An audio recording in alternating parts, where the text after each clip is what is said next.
வணக்கம்.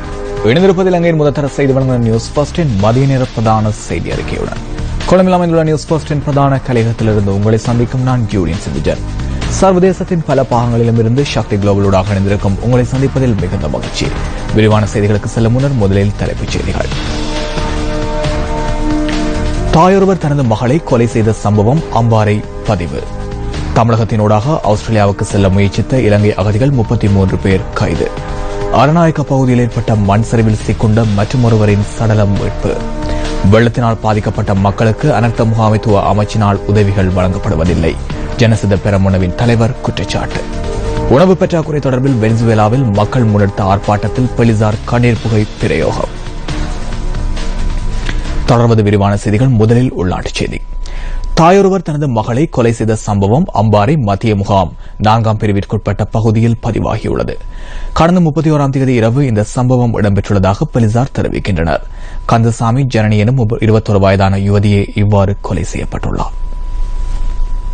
குறித்த யுவதியின் கணவர் வெளிநாட்டில் பணிபுரிந்து வருவதுடன் யுவதி தனியாக வசித்து வந்துள்ளார். சம்பவ தினத்தன்று தாயாரை சந்திக்க சென்ற யுவதி தனது தாயின் வீட்டில் அன்றிரவு தங்கியுள்ளார். இதன்போது ஏற்பட்ட வாய் தகராறு வலுப்பெற்றதை அடுத்து யுவதியை குறித்த 55 வயதான தாய் அடித்து கொலை செய்துள்ளதாக தெரிவிக்கப்படுகின்றது. இதனையடுத்து தாயாரினால் வீட்டின் பின்புறத்தில் சடலம் புதைக்கப்பட்டுள்ளது.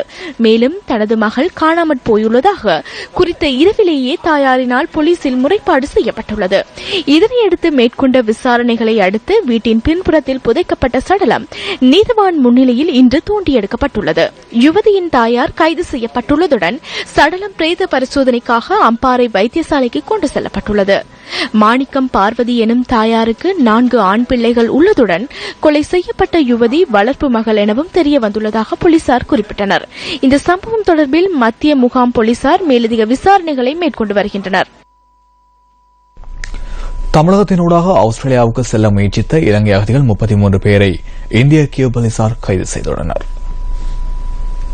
குறித்த அகதிகள் தமிழகத்தின் பொன்னேரி அருகில் உள்ள பழவேற்காடு முகத்துவரம் வழியாக ஆஸ்திரேலியாவுக்கு செல்ல முயற்சித்ததாக கியூ பிரிவு போலீசாருக்கு தகவல் கிடைத்துள்ளது. இதன் அடிப்படையில் போலாட்சிமன் குளம் மற்றும் ஜனப்பன் சத்திரம் பகுதிகளில் நேற்றிரவு மேற்கொண்ட சோதனையின் போது இலங்கை அகதிகள் கைது செய்யப்பட்டதாக தி ஹிந்து செய்தி வெளியிட்டுள்ளது. ஆஸ்திரேலியாவுக்கு செல்வதற்காக இலங்கை அகதிகள் தலா 1,50,000 இந்திய ரூபாவை நபரொருவருக்கு வழங்கியமை விசாரணைகளில் தெரியவந்துள்ளது. இந்த சம்பவம் குறித்து போலீசார் வழக்கு பதிவு செய்துள்ளதாகவும் தி ஹிந்து செய்தி வெளியிட்டுள்ளது.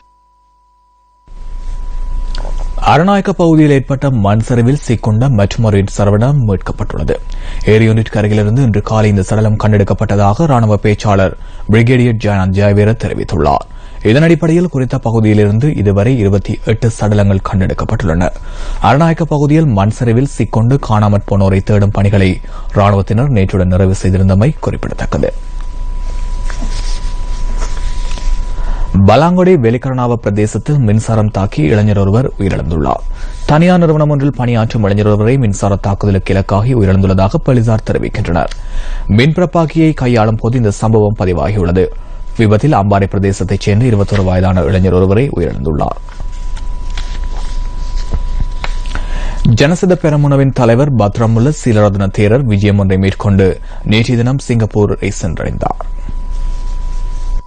ආපදා කළමනාකරන අමාත්‍යාංශය තුලින් ඇත්ත වශයෙන්ම ශ්‍රී ලංකාව තුළ இலங்கையில் வெள்ளத்தினால் பாதிக்கப்பட்ட மக்களுக்கு அனர்த்த முகாமைத்துவ அமைச்சினால் எந்தவித உதவிகளும் வழங்கப்படவில்லை. இலங்கையில் நல்லாட்சி தற்போது எவ்வாறு செயல்படுகின்றது? அவ்வாறு இல்லையெனில் அந்த மக்களுக்கு வழங்கப்படும் நிவாரணங்களை அமைச்சர்கள் தங்களுக்கு இடையில் பகிர்ந்து கொள்கின்றார்கள் என மக்களுக்கு பிரச்சினை உள்ளதாக மக்கள் தெரிவிக்கின்றனர். எனவே இந்த தருணத்தில் இவ்விடயம் தொடர்பில் ஜனாதிபதி மற்றும் பிரதமரின் அவதானத்திற்கு கொண்டு வந்துள்ளேன். ජනතාව කියනවා. එනිසා මේ අවස්ථාවේදී ජනාධිපතිවරයාගේත් අගමැතිවරයාගේත් විශේෂ கடன் சுமை, வரிச்சுமை மற்றும் பொருளாதார வீழ்ச்சி எனும் துணைப்பொருளிலான மக்கள் விடுதலை முன்னணியின் 2வது மாநாடு நேற்றைய தினம் கேகாலையில் இடம்பெற்றது. நேற்றைய தினம் இடம்பெற்ற இந்த நிகழ்விற்கு பாராளுமன்ற உறுப்பினர் சுனில் ஹந்தினத்தின் தலைமை தாங்கினார்.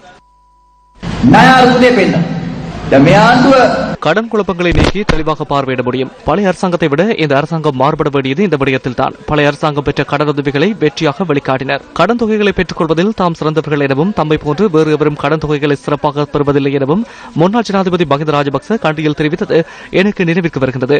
இந்த அரசாங்கம் எவ்வாறான அறிக்கைகளை வெளியிடுவதில்லை. இந்த அரசாங்கம் தற்போதைய கடன் தொகைகளை வெளிக்காட்டுவதுடன் அதனை மக்களால் செலுத்த வேண்டும் என எதிர்பார்க்கின்றது. கடன் சுமையுடன் தம்மால் முன்னோக்கி செல்ல முடியாது என அவர்கள் தெரிவிக்கின்றனர். அத்துடன் கடன் சுமையை மக்கள் மீது திணிக்கின்றனர். அதனால் எங்களது செலவுகளை குறைக்க வேண்டும் என ரணில் தெரிவிக்கின்றார். நாங்கள் கசப்பான மருந்தினை குடிக்க வேண்டும் என அவர் சொல்கின்றார். எனினும் அவர் அதை செய்வதில்லை. அவர்களுக்கு அதற்கு பதில் இனிப்புகள் தேவைப்படுகிறது.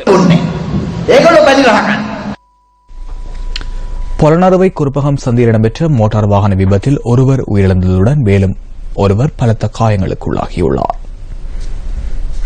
விபத்தில் பொலனறுவை பிரதேசத்தைச் சேர்ந்த 47 வயதான 2 பிள்ளைகளின் தந்தை உயிரிழந்துள்ளார். உயிரிழந்தவர் பொலனறுவை போலீஸ் நிலையத்தில் சார்ஜென்டாக கடமையாற்றி வருபவர் என போலீசார் தெரிவிக்கின்றனர். விபத்தில் காயமடைந்தவர் அனுராதபுரம் வைத்தியசாலையில் அனுமதிக்கப்பட்டு சிகிச்சை பெற்று வருகின்றார்.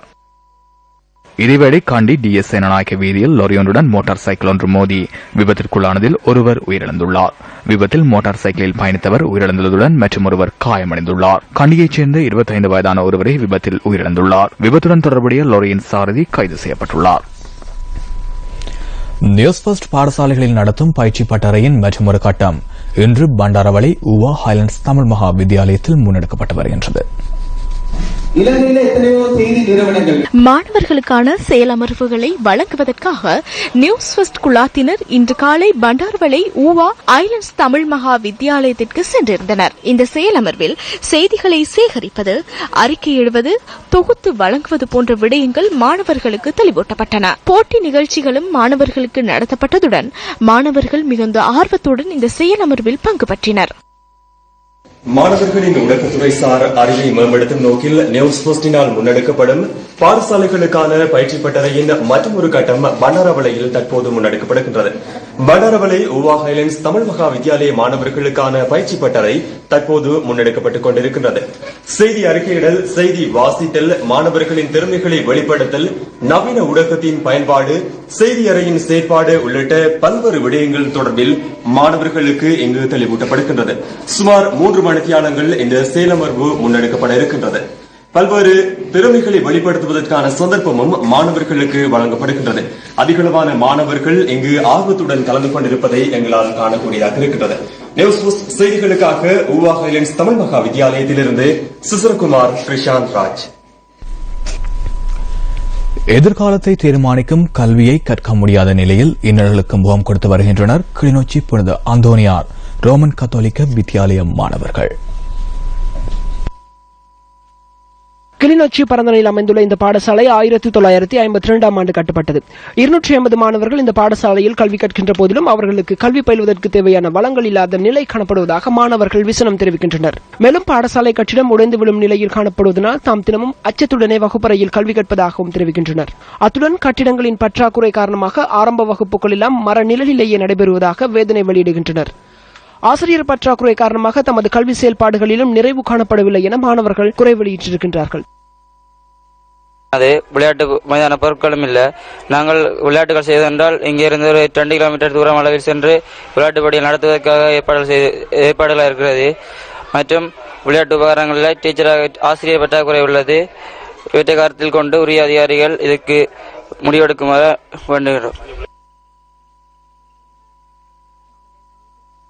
1952ஆம் ஆண்டு முதல் பாடசாலை ஆரம்பிக்கப்பட்டது. அன்று முதல் நான் தரமொன்றிலிருந்து இங்கு கல்வி கற்கின்றேன். அன்று முதல் நமது பாடசாலையில் போதுமான வளங்கள் இல்லை, வகுப்பறைகள் இல்லை, ஒழுங்கான வகுப்பறைகள் இல்லை. ஒவ்வொரு வகுப்பறையும் எப்ப இடிந்து விடும் என்ற நிலையில் உள்ளது. மற்ற சங்கீத அறை இல்லை, விஞ்ஞான ஆய்வுக்கூடம் இல்லை. மற்றும் எங்கள்கிட்ட எவ்வளவு திறமைகள் இருந்தாலும் அதை வெளிப்படுத்துவதற்கான கலை நிகழ்ச்சிகள் செய்வதற்கான ஒன்று கூட மண்டபம் இல்லை. மாணவர்கள் குடிப்பதற்கு போதிய நீருமின்றி அல்லலுறுவதாக அங்கிருக்கும் எமது பிராந்திய செய்தியாளர் தெரிவித்தார். ஆசிய மற்றும் பசிபிக் வலய நாடுகளின் பங்கு பெற்றலுடன் ஆப்டிமிஸ்ட் படகு போட்டி திருகோணமலை உப்புவெளி கடற்பரப்பில் நடைபெற்று வருகின்றது. 4ஆம் நாளான இன்றைய போட்டி நிலவரப்படி சிங்கப்பூர் முன்னிலையில் உள்ளது. 13 நாடுகளைச் சேர்ந்த 112 போட்டியாளர்கள் இந்த போட்டிகளில் பங்கு பெற்றுகின்றனர். ஸ்போர்ட்ஸ் ஃபர்ஸ்ட் இந்த போட்டிகளுக்கான அனுசரணையை வழங்குகின்றது. போட்டி தொடர்பான மேலதிக விவரங்களுடன் இணைந்து கொள்கின்றார் அங்கிருக்கும் நமது அலுவலக செய்தியாளர் ஃபஸ்லுல்லா முபாரக்.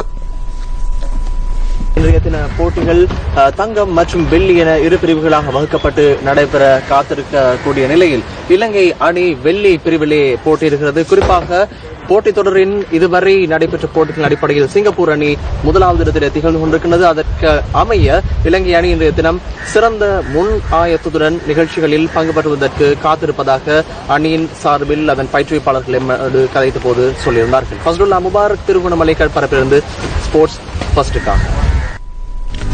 அந்த விளையாட்டுச் செய்தியுடன் நியூஸ் ஃபர்ஸ்டின் இன்றைய தினத்திற்கான மதிய நேர பிரதான செய்தி அறிக்கை நிறைவுக்கு வருகிறது. நியூஸ் ஃபர்ஸ்டின் மணித்தியாளர் செய்தி அறிக்கை 2:25 பிரதான செய்தி அறிக்கை இரவு 8 மணிக்கும் எதிர்பாருங்கள்.